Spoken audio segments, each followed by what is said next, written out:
Meu irmão, graça e paz.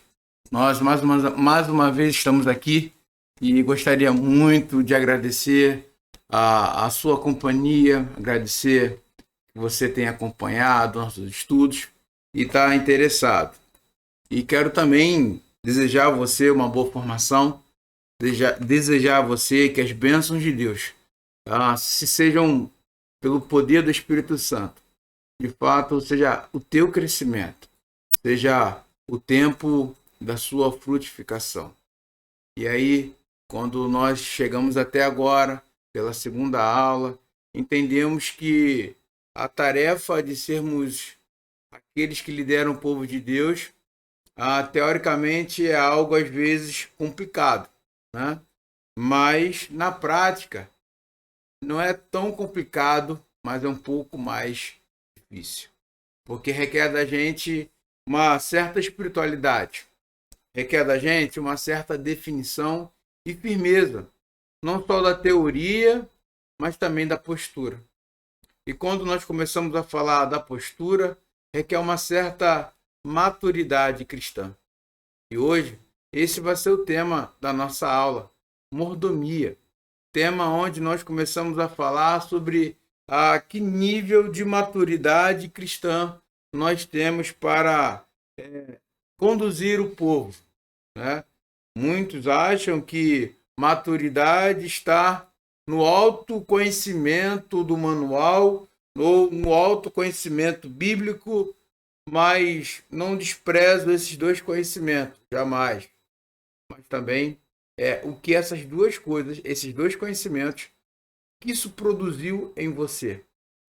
Logo, diante de um tempo desafiador que nós temos, diante de uma geração que constantemente está sendo sofrendo uma mutação, uma mudança de comportamento, requer que nós, homens, tenhamos uma maturidade para fazermos a visão de mundo, fazer a leitura do mundo em nossa volta e compreendermos, buscarmos a vontade do Senhor e continuar em prática.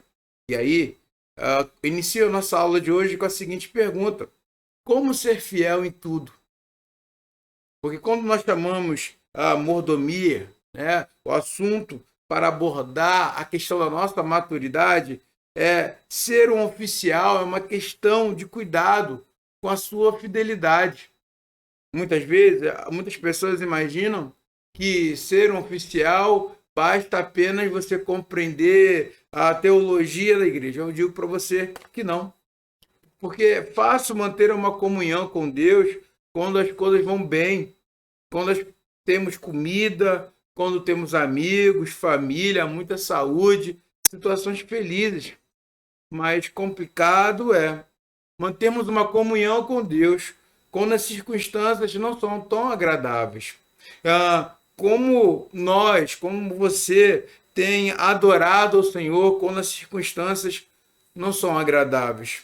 O que você faz quando Deus parece estar milhões de quilômetros da sua distância? A mais profunda adoração é louvar a Deus no meio do sofrimento. Dar graças durante a provação.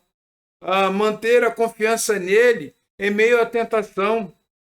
E, de fato, se render a ele durante um sofrimento e amá-lo muito mais quando tudo parece dar errado.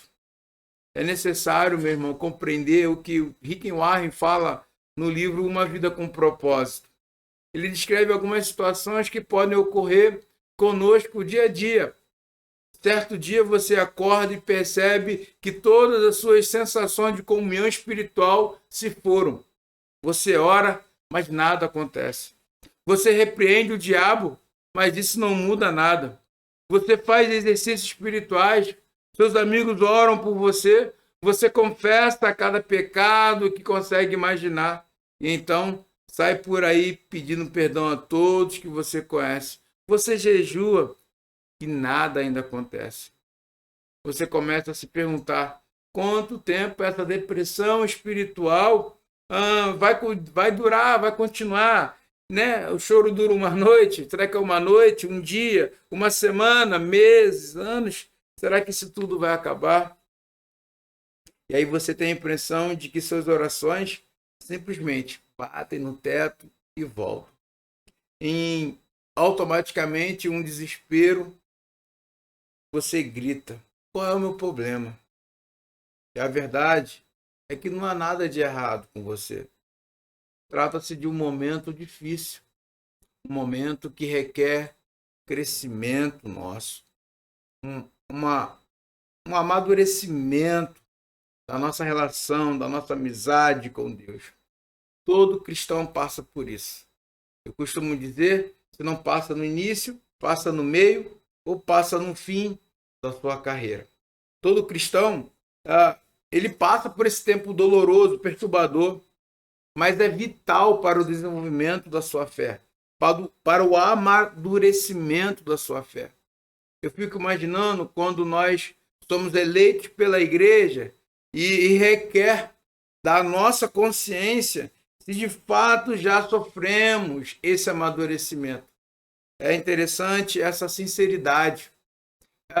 Essa sinceridade precisa existir porque a gente confunde, né, o teórico com a prática. A gente confunde friamente que por saber muita Bíblia, conhecer, decorar a Bíblia, temos uma maturidade. E muitas vezes, meus irmãos, essa maturidade está em meio ao processo. E aí nós assumimos uma missão. Nós assumimos um oficialato. E muitas vezes o que nós mais encontramos é pessoas comuns, sabe? E tendo uma coisa que é comum hoje, cometem erros. Adoram o Senhor, sabe? Em vez de adorar Ele verdadeiramente, vivem buscando uma experiência com Deus. Querem estar pautando o seu conhecimento em sensações. As suas espiritualidades trocam, sabe, pelas sensações por uma, em vez de ser uma consciência viva, boa, trocam por sensações. E aí nisso é que dá errado. Porque as nossas sensações nos faz ser totalmente dependente delas. E aí, meus irmãos, diante de uma crítica dura, diante de um revés, diante de opiniões contrárias, eu vejo e digo a você, cresci em igreja presbiteriana, onde muitos começaram o ministério felizes e abandonaram pelo meio do caminho. Porque se depararam com um movimento espiritual tão grande, sabe? Aquela questão de oposição, de batalha espiritual, mas a sua consciência ainda era leve, a sua consciência ainda era imatura. E diante desse movimento espiritual, onde pessoas, né, muitas vezes não conseguem ter esse discernimento, onde as potestades em nossa volta, onde o orgulho, sabe, começa a gerar em nós uma demanda muito grande. E a única forma de mantermos uma demanda, e é uma resposta a essa demanda, é se continuarmos intimamente com Deus. Então, quando eu vou falar sobre mordomia, eu vou falar sobre a nossa fidelidade com Deus, a nossa vida de intimidade com Deus. Isso precisa ser urgente, pois em uma época muito difícil, diante de uma humanidade muito difícil, é necessário que sejamos homens que têm comunhão com Deus, que temos tempo para Ele. Sabe, entendemos que tudo na nossa vida e todos os nossos sonhos só vão avançar se tivermos dado a devida importância ao nosso relacionamento com Deus. Na verdade, meus irmãos, precisamos ensinar aos nossos irmãos isso. Como realizar esta comunhão, explicando e praticando com eles diariamente. Um presbítero precisa ter esse plano educativo, sabe, que cria hábitos, que cria manias, né, ou jeitos, ou atividades que possam demonstrar com os irmãos e deixar Deus programar, deixar Deus falar aos seus corações. Aí eu lembro daquilo que Mateus 6:33 vai falar, né? Buscai, pois, em primeiro lugar o reino de Deus e a sua justiça. Na prática e não na teoria. Porque na teoria é bom, o que eu mais vejo por aí são presbíteros bons que pregam, ensinam, mas na prática sentem, não estão inflamados, não estão ligados intimamente com Deus. Tentam entender para crer. Sabe, quando você joga para entender para crer, ixi, acabou o homem. Vai ser aquele que diante de uma falha vai usar a lei. Vai ser aquele que diante de uma atividade da igreja vai usar a lei. Sabe? Não vai saber o que Deus está fazendo. Porque lhe falta intimidade com Deus. É necessário a gente, como presbítero, termos esse relacionamento com Deus. E aí vai aparecer no seu visor o Evangelho de João, capítulo 6, o verso 35. Eu gostaria que você, acompanhasse essa leitura, pois é interessante. O dia de hoje, a aula de hoje, nós vamos gastar bastante o nosso dedo em relação à leitura bíblica. João, capítulo 6, o verso 35 diz: Jesus respondeu: Eu sou o pão da vida. Quem vem a mim nunca mais terá fome. E quem crer em mim nunca mais terá sede. Queridos, quando nós falamos de mordomia, nós estamos falando de homens que foram totalmente, convictos, tomados por uma convicção de que só Cristo pode, de todos os jeitos, saciar a fome e a sede do nosso coração. Quem usa de certa forma completa, a armadura que Deus dá, certamente vai separar todos os dias o momento desse dia para orar e também para estudar as Escrituras. Está ligado ao céu, terá uma influência transformadora e terá também uma atitude salvadora sobre os que estão sempre rodeados. É interessante você ter pensamentos e percepções da verdade, do que Deus está fazendo, da obra de Deus. E certamente você vai ter um desejo de caminhar numa luz pelo amor e por todas as coisas celestiais, por todos os dons celestiais. Mas aí, querido, existe um conflito. Existem uns princípios, que Cristo estabelece através do Evangelho, mas também existe ali atitudes satânicas para tirar do nosso coração esse prazer da mordomia. Os seres humanos pertencem a uma grande família, a família de Deus. Determinou, então, o Criador que respeitassem, amassem uns aos outros, manifestando sempre, de forma pura, o interesse, do bem-estar ao próximo, o bem-estar mútuo. Mas tem sido alvo de Satanás levar os homens a pôr em primeiro lugar, a se pôr em primeiro lugar, entregando primeiro tudo ao seu controle, desenvolvendo um alto nível do egoísmo, seja ele acadêmico, seja ele de forma cultural, seja ele de forma dogmática, seja o egoísmo de forma ministerial. As pessoas se sentem donas uma das outras. Muitas vezes nós nos tornamos oficiais, em vez de nos tornarmos servos, queremos ser donos. O egoísmo é a essência da total depravação. Os seres humanos estão submetidos ao poder do pecado, que se vê o mundo, e é muito fácil. E aí você vê que a oposição do egoísmo é a fidelidade a Deus. Aí você observa igrejas, famílias, indivíduos, estão tão cheios do desejo de fazer o seu próprio eu como centro de todas as coisas. O homem almeja governar o seu semelhante.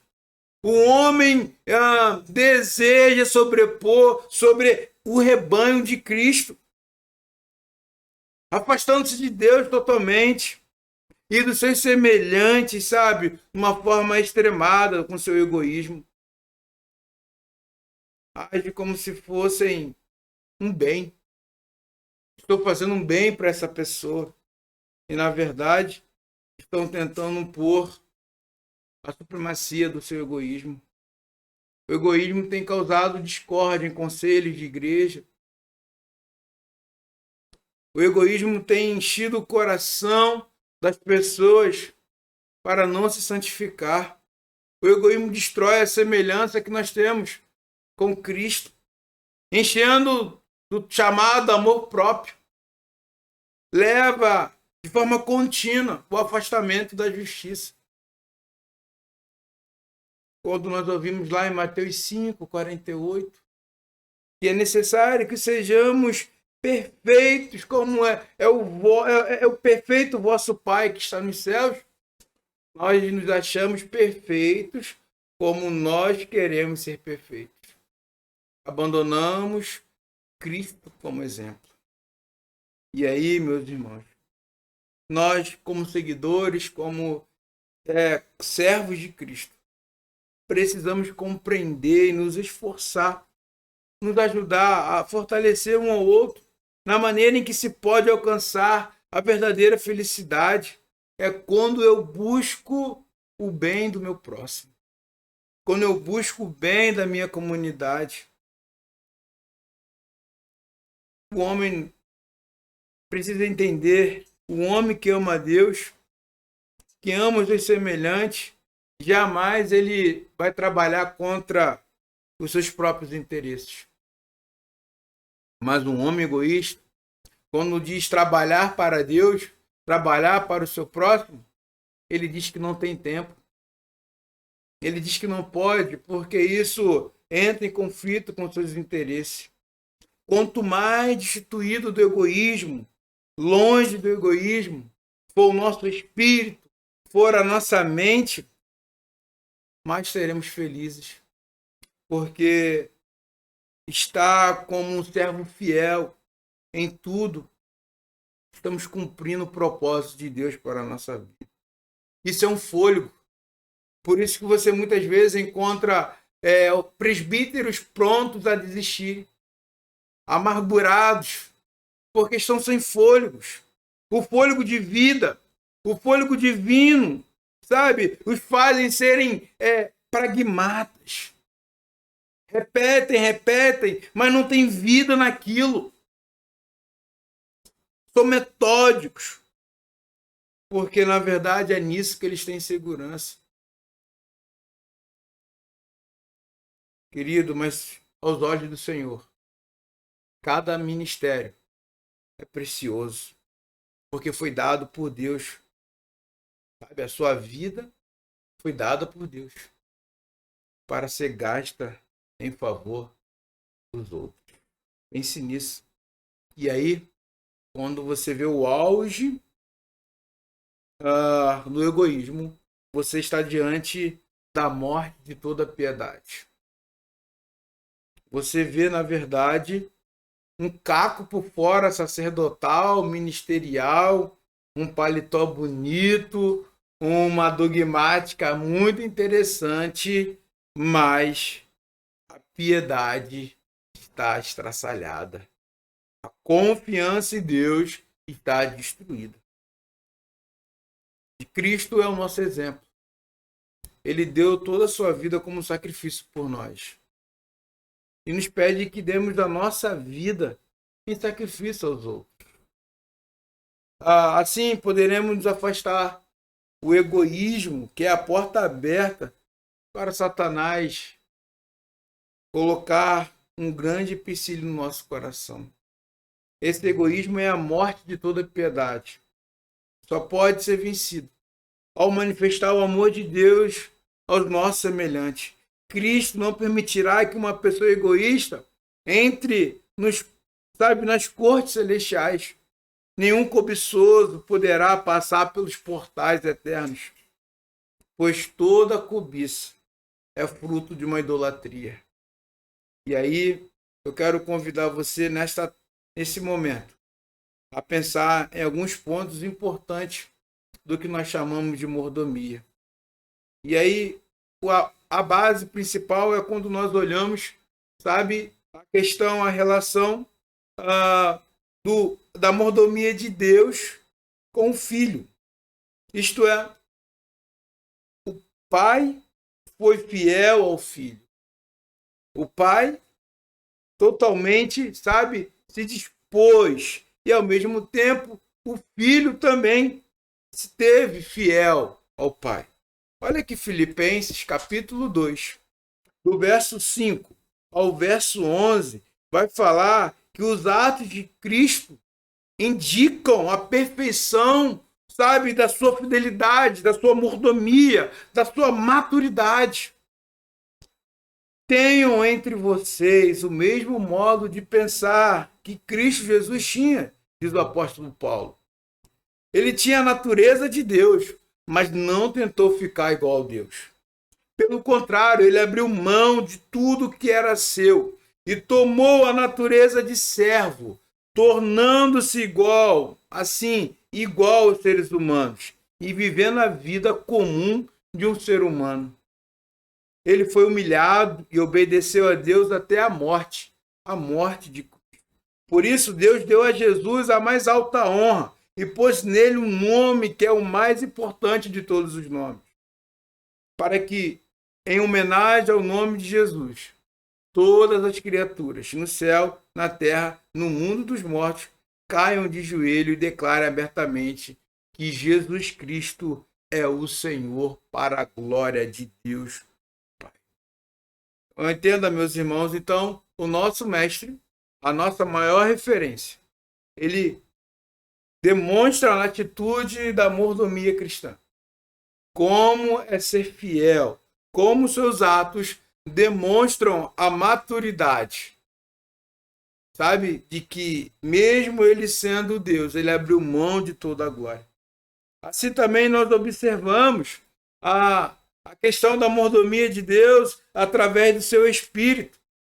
É muito interessante, eu quero convidar você a abrir lá em João, capítulo 16, do verso 8 ao verso 11.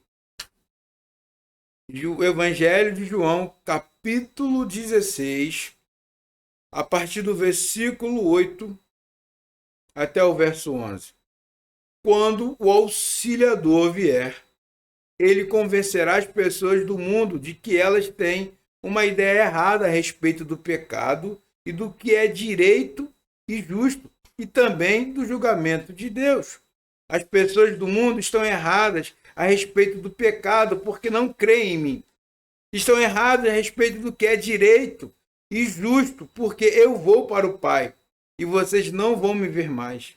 E também estão erradas a respeito do julgamento, porque aquele que manda neste mundo já está julgado.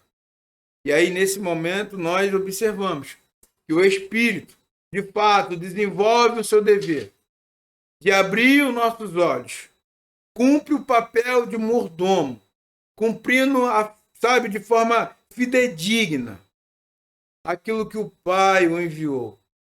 E aí é interessante que nesse momento eu quero que você comece a pensar a mordomia de nós mesmos.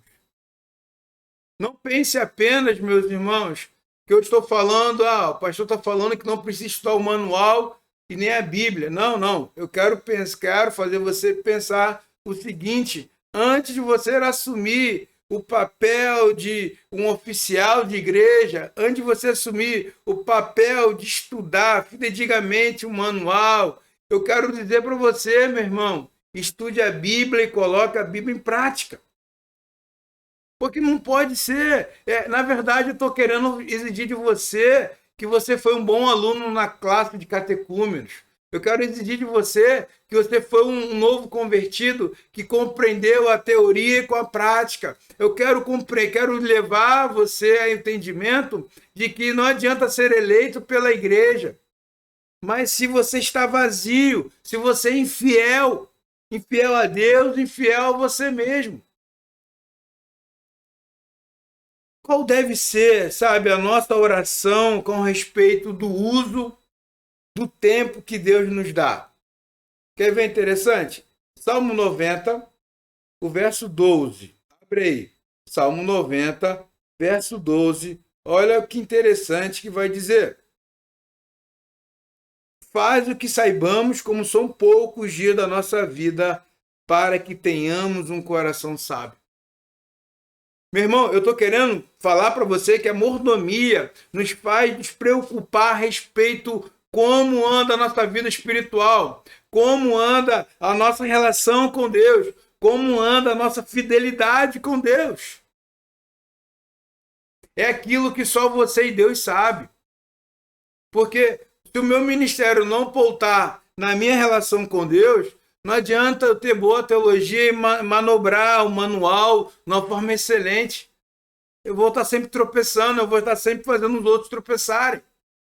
Porque o que me faz prosperar na verdade, não é o meu conhecimento intelectual, mas é o meu temor e tremor diante de Deus. Isso gera conhecimento, isso gera sabedoria.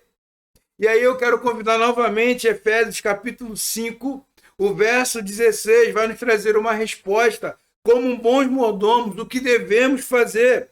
O que todos os oficiais que são bons mordomos precisam fazer. Olha o que o apóstolo Paulo responde.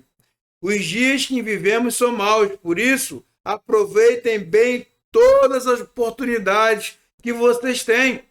O apóstolo agora, nesse momento, nos chama para o uso adequado do nosso tempo. Não adianta, meus irmãos, você querer ter resposta para todo mundo se você continua errando, sabe, na administração do seu tempo.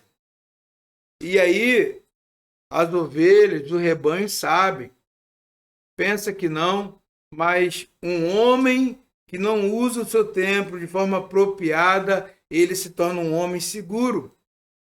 Ou ele usa a violência, ou ele usa a dureza das palavras para expressar que é seguro, mas no fundo, não passa de um bom menino chorão. O que Deus pede de nós, querido, a respeito do nosso próprio cuidado, do nosso tempo. Salmo de número 62. Olha que interessante. Salmo de número 62. Vai falar assim.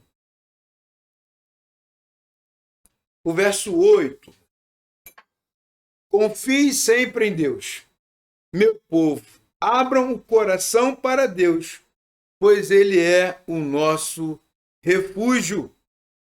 Então, queridos, como bons mordomos sábios, preocupados com o nosso tempo, devemos procurar compreender que em nosso coração, sabe, precisa estar tomado a total confiança em Deus. Se não for desse jeito, meu irmão, não assuma. Não assuma nada. Se ponha no devido lugar. Meu coração precisa estar tomado em fazer a vontade do meu mestre. Meu irmão, e aí, como um bom mordomo, você precisa avançar. O que eu quero dizer agora? Como a mordomia dos dons. E aí, nesse momento, parece que a igreja presbiteriana entra num colapso. Porque falar de dons parece algo extremamente herético, né? E aí acredito que o reformador, eu acredito que assim, na verdade, os pais da reforma que trouxeram o oficialato do povo para com o próprio povo, se preocuparam com isso. Mas é necessário você compreender que há duas demandas interessantes. Deus criou um homem com uma variedade de talentos e aptidões. A igreja cristã é composta de pessoas que Deus favoreceu com dons diferentes. Não é essa bagunça que nós vemos por aí. Não é essa bagunça, sabe, onde vira show, espetáculo da fé. Mas tudo tem sentido dentro da igreja. Tudo precisa ter um sentido bíblico, inteiramente firmado sobre o que a palavra diz. E a Bíblia está sempre se referindo à igreja como o corpo de Cristo, e Cristo sendo a cabeça. É isso que eu quero que você entenda. E aí, quando você começa de fato ser esse corpo onde tem a cabeça como Cristo, você vai entender que, por exemplo, tem dons de demandas naturais.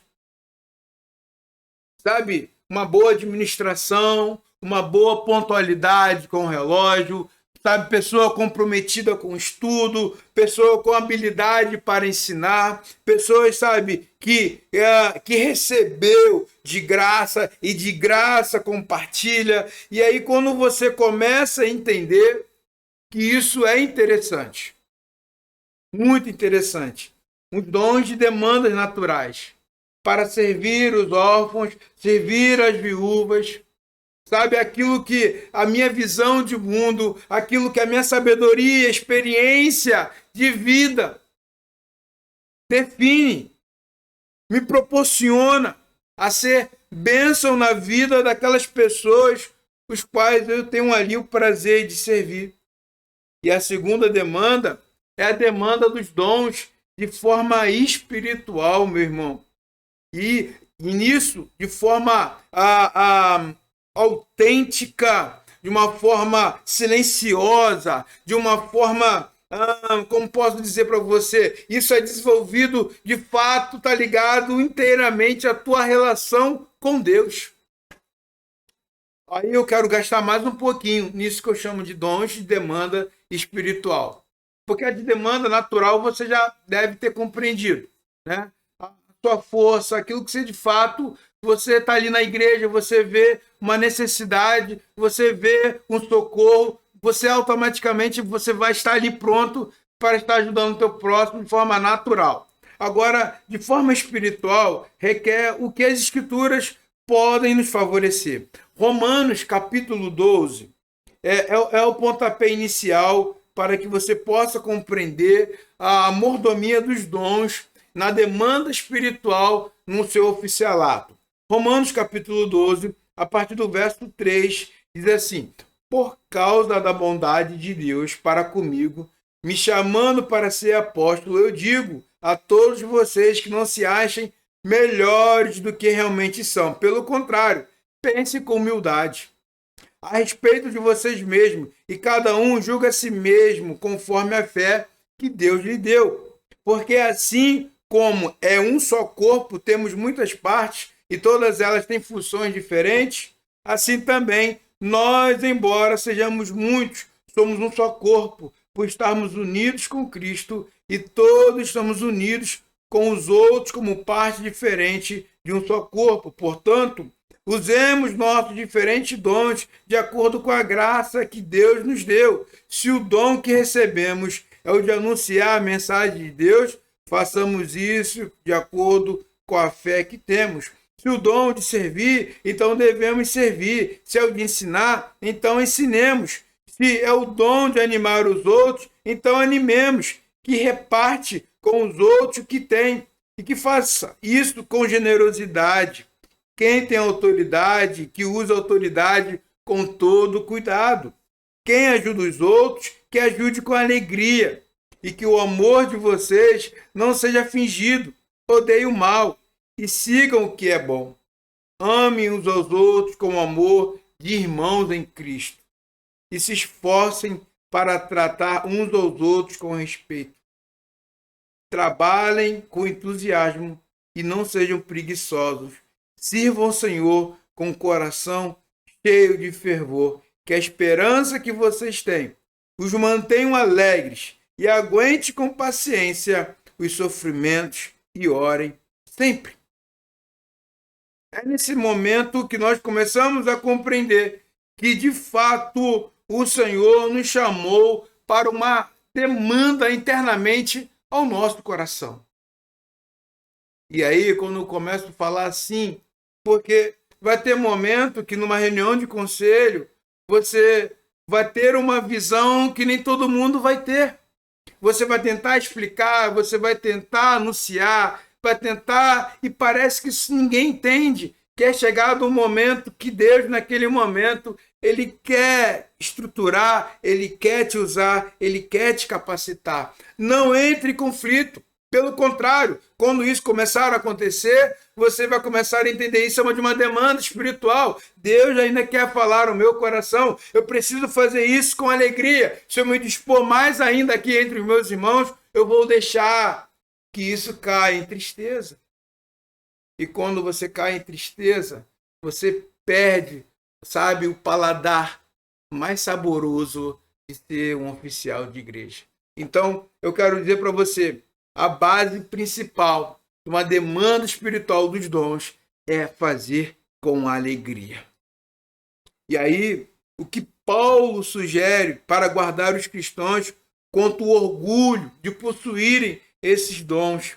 Ele começa então a falar assim: olha, sejam sempre servos dos outros. Não pense que esse dom é para deixar você sendo o cara, a solução de tudo. Pelo contrário, se humilhe, dizendo que o teu lugar é estar na comunidade dos santos, para com aqueles que precisam de você, ao estar ali, prontos para atuar, a igreja seja servida através da sua alegria de servir ao outro. É interessante também quando, por exemplo, lá em Efésios capítulo 4, do 4 em diante, Efésios capítulo 4, do 4 em diante. Há um só corpo, um só espírito e uma só esperança para o qual Deus chamou vocês. Há um só Senhor, uma só fé, um só batismo. Há somente um Deus, Pai de todos, que é Senhor de todos, que age por meio de todos, e de todos está em todos. Porém, cada um de nós recebeu um dom especial de acordo com Cristo deu, como diz as Escrituras Sagradas. Quando ele subiu aos lugares mais altos, levou consigo muitos prisioneiros e deu dons às pessoas. O que quer dizer que ele subiu? Quer dizer que ele também desceu até os lugares mais baixos na terra, isto é, até o mundo dos mortos. Assim, quem desceu é o mesmo que subiu, acima e além dos céus, para encher todo o universo com a sua presença. Foi ele quem deu os dons às pessoas. Ele escolheu alguns para serem apóstolos, outros para ser profetas, outros para serem evangelistas e outros para pastores e mestres da igreja. Ele fez isso para preparar o povo de Deus para o serviço cristão, a fim de construir o corpo de Cristo. Desse modo, todos nós chegaremos a ser um na nossa fé e no nosso conhecimento do Filho de Deus. E assim seremos pessoas maduras. Alcançaremos a altura espiritual de Cristo. Então, não seremos mais como crianças, arrastados pelas ondas e empurrados por qualquer vento de ensinamentos de pessoas falsas. Essas pessoas inventam mentiras e, por meio delas, levam os outros para caminhos errados. Pelo contrário, falando a verdade com espírito de amor, cresçamos em tudo até alcançarmos a altura espiritual de Cristo, que é a cabeça. É Ele quem faz com que o corpo todo fique bem ajustado e todas as partes fiquem ligadas entre si por meio da união de todos e elas. E assim, cada parte funciona bem e o corpo todo cresce e desenvolve por meio do amor. Eu digo que 3 matérias-primas é importante para a manifestação daquilo que é da demanda espiritual. O amor. Querido, se você não for um oficial amoroso, não vai fluir. Uma outra matéria-prima, sabe, para que você entenda como as coisas precisam acontecer, de fato, meu irmão, é a segurança de que você está em Cristo. Isso é base. E aí é interessante quando você não tem essa segurança de que estou em Cristo, eu construo um ministério fraco. Eu construo um ministério pautado em todas as outras seguranças, até no que eu faço, até no meu dízimo, mas não em Cristo, aquele que me chamou para realizar algo que ele, da sua própria vontade, já decretou. E aí, por isso, que quando não tenho essa segurança em Cristo, qualquer vento de doutrina, qualquer modinha, me consegue paralisar. Então é necessário que você comece a compreender que ao estar à frente do corpo de Cristo, não significa que você tem que saber tudo. E também não significa que tudo que você sabe é tudo suficiente. Mas eu preciso ter uma segurança. Ao saber o que Cristo está fazendo e o que Ele me chamou para fazer. E aí, meu irmão, quando eu tenho essa segurança no meu coração, de fato, eu vou sempre procurar a unidade. Busque sempre a simplicidade. Busque sempre estar na simplicidade. Mas então, pastor, eu pensei que o senhor ia falar de dons, eu pensei que o senhor ia falar de... Querido, Paulo começa a falar em Efésios sobre algo aqui que de fato, assim, por exemplo, olha, uns são chamados para serem apóstolos, outros profetas. Aqui, de fato, está dizendo a função. Aqui, de fato, está nos trazendo uma ideia de que já acontece naturalmente.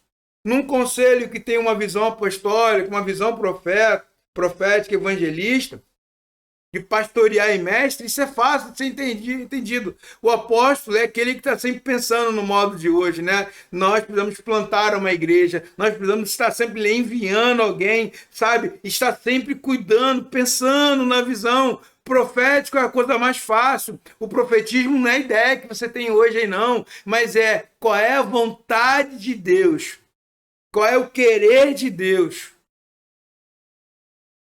Sabe? Quando eu falo de demanda espiritual, é assim, antes do conselho reunir e montar a agenda, antes do conselho reunir com as sociedades, os líderes internos, o conselho ora e busca assim, Senhor, o que o Senhor quer fazer através dessa igreja neste ano. Não é orar, não é montar a agenda e agora falar que aqui, Senhor, eu quero te apresentar essa agenda. Quando eu falo de demanda espiritual, estou falando assim, Senhor, torna os meus olhos, os meus ouvidos totalmente obedientes ao seu querer, para que quando então, com a sua aprovação, com a sua ordem, vá, faça, eu faça com toda a autoridade. Assim sejam os mestres, os evangelistas, os pastores. Evangelistas, de fato, são os que anunciam, que gostam de ir buscar, aqueles que têm prazer na mão na obra. Pastores, aqueles que de fato, juntamente com os mestres, gostam, né, de uma aptidão de estar ensinando, de estar cuidando, de estar amparando. É de uma forma bem simples. E você observa que muitas vezes, no conselho de uma igreja, você observa cada presbítero nesse padrão. E aí a ideia que se tem é cada um assuma as demandas que o Senhor chamou para fazer. E aí, só que aí, quando a gente não tem essa percepção, a gente acha que é apenas ou dirigir culto ou pregar, né? Ou então só existe a nossa função de montar um tribunal e penalizar alguém. A gente só foca em problemas. A gente não foca na força que une o povo, que traz segurança e nos derrama um total e poderoso amor. Então, deixa eu tentar ser mais claro. Os dons de demanda espiritual é aquele coração que está sensível não à agenda da igreja, não aos compromissos de culto da igreja, mas aquele que muitas vezes fica caladinho, só pensando e ouvindo Deus falar para trazer a realidade, para colocar a membresia na realidade que Deus quer. E aí, meus irmãos, esse negócio de dom, de profecias, de falar em língua, isso aí, você vai ver que isso aí está lá em terceiro, quarta coisa, que, poxa, é o menor de todos. É o menor de todos. Porque os de demanda espiritual, muitas vezes, é tão negligenciado que você observa os ventos de doutrinas, os falsos mestres conseguindo pegar as pessoas porque os pés não estão solidificados, os corações estão surdos e a mente está vagando para longe. para perto do seu egoísmo. Então, ele vai em busca de onde dá vantagem. Onde tem vantagem, lá vai estar essa pessoa. A mordomia dos nossos bens, que aí é um ponto importante. Um bom oficial, ele é mordomo dos seus bens. Nessa pouca idade, mas alguma experiência já que tenho, como eu já vi, conflitos entre oficiais de igreja, achando porque terem um bom salário, ele é o cara mais importante do conselho. Ou como já vi oficial de igreja, talvez assim, por exemplo, o docente com o regente, sabe, tendo aquela discussão, porque muitas vezes o docente, por uma necessidade, ele explicou que precisava de um salário um pouco maior, e aí veio o regente e fala assim, olha, eu vivo com um quarto do que o Senhor recebe e vivo muito bem.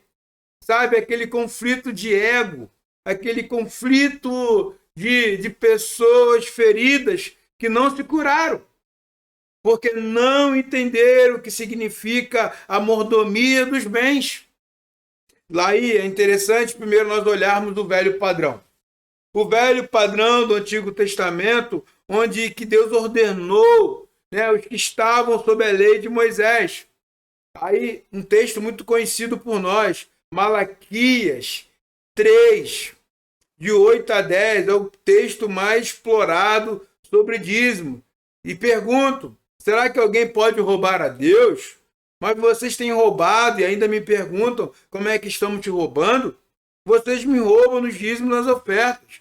Todos vocês estão me roubando. E por isso eu amaldiçoo a nação toda. Eu, Senhor Todo-Poderoso, ordeno que traga todos os seus dízimos aos depósitos do templo, para que haja bastante comida na minha casa. Põe-me à prova e verão que eu abrirei a janela dos céus e farei cair sobre vocês as mais ricas bênçãos. Tem pessoas que têm dificuldade o quanto que é o dízimo. Tem pessoas que não têm líderes oficiais que não conseguem ter uma vida de padrão, homens organizados. E aí, a minha pergunta é, como crentes em Cristo, nós estamos sobre a graça ou a lei? Por exemplo, nós muitas vezes queremos chamar as ovelhas, né, ao conselho porque eles pararam de dar dízimo. E pior ainda, muitas vezes encontramos oficiais de igreja que têm dificuldade em ser dizimista, porque pautam no velho padrão. Portanto, temos motivação e padrão mais elevado e menos elevado para a mordomia dos bens dos que se encontravam sobre a lei? Essa é a minha pergunta. Deus te deve alguma coisa? Você é tão bom no que faz para que possa, né, dever e merecer o favor de Deus? E aí vem agora o novo padrão. Agora vem um novo momento. 2 Coríntios, capítulo 8, capítulo 9, nessa passagem, Paulo encoraja a igreja de Cristo a ajudar os necessitados. Primeiro apontar para o exemplo das igrejas de Macedônia, que fizeram os macedônios antes de dar o dinheiro a Deus. Lá, 2 Coríntios, capítulo 8, o verso 5. E fizeram muito mais do que esperávamos. Primeiro eles deram a si mesmo ao Senhor e depois, pela vontade de Deus, eles se deram a nós também. Em primeiro entendimento, o bom dizimista não é aquele que dá até os centavos. Às vezes nós imaginamos assim, não, eu ganho R$10.595. Aí o cara acha que ele tem que dar 1.059. Não é nada disso, meu irmão. Não é nada disso. Primeiro, o dízimo não é o mais interessante. Primeiro é você se doou a Deus. Você é grato a Deus. Porque o que Deus está mais interessado? No seu coração, na sua vida ou no nosso dinheiro? Se você falar para mim que Deus está interessado no nosso dinheiro, parabéns. você acabou de ser reprovado. Parabéns. Não, mas os homens, brincando, né, pastor? Mas a gente não der dízimo, os homens vão ficar aí. Irmão, uma coisa é responsabilidade, outra coisa é entendimento. Então, o entendimento, para que seja responsável, é necessário que você entenda o que Deus está se preocupando primeiro é com o meu coração. Deus está preocupado com o seu coração, com o nosso coração. Então, porque dar dinheiro é a parte mais importante da vida cristã? Claro que não. Dar o dinheiro na verdade, sabe, é aquilo que você mais sabe que não pode parar. Olha o verso 7, 2 Coríntios, capítulo 8. Vocês mostram que em tudo são mais ricos do que os outros, na fé, na palavra, no conhecimento, na vontade de ajudar os outros, no nosso amor por vocês. E nesse novo serviço de amor, queremos também que façam mais do que os outros. Olha que interessante, meu irmão. Olha como nós podemos aprender com esse novo padrão dessa igreja. Paulo está revelando que é possível um novo padrão de vida a partir do Evangelho, a perspectiva de que Deus não se importa com o nosso dinheiro, mas, na verdade, um coração envolvido com Deus vai sempre ser um coração próspero e sempre aberto para contribuir. Interessante, tem pessoas que acham que dão dízimo, eles podem cobrar o porquê a lâmpada não está quebrada. E aí ele vai te procurar como presbítero e aí fala, olha, eu já dei o dízimo esse mês, hein? Eu não quero saber, não. Poxa, eu quero chegar aqui e ver aquela lâmpada trocada. E aí o teu coração, eu fico imaginando às vezes, nos dá vontade de meter a mão no bolso e falar assim, toma aqui, ó, toma o teu dinheiro de volta e sai daqui. Porque aquele coração está longe totalmente de Deus. Porque no novo padrão é uma liberdade. Dizimar não é fruto de uma lei sob pena, mas é quem entendeu o que Deus fez na sua vida. E aí, muito interessante, é quando você começa a entender o sentido de semear. 2 Coríntios, capítulo 9.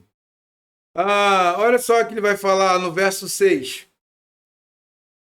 Lembre disso, quem planta pouco, colhe pouco. Quem planta muito, colhe muito. É muito interessante você ver que quem menos dá, mais cobra.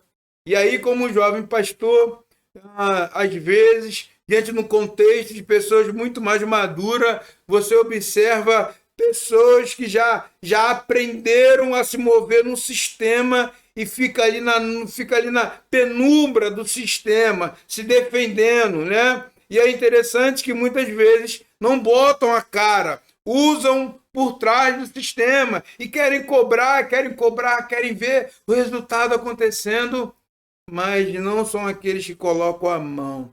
Eu te pergunto, se poucos semeiam, automaticamente poucos teremos que colher. É lógico. Tem uma matemática nisso. Se poucos contribuem, automaticamente poucos recursos essa igreja vai ter. Que tipo de contribuinte Deus ama? Antes de eu continuar, eu quero responder essa pergunta. Que tipo de contribuinte Deus ama? Olha o verso 7.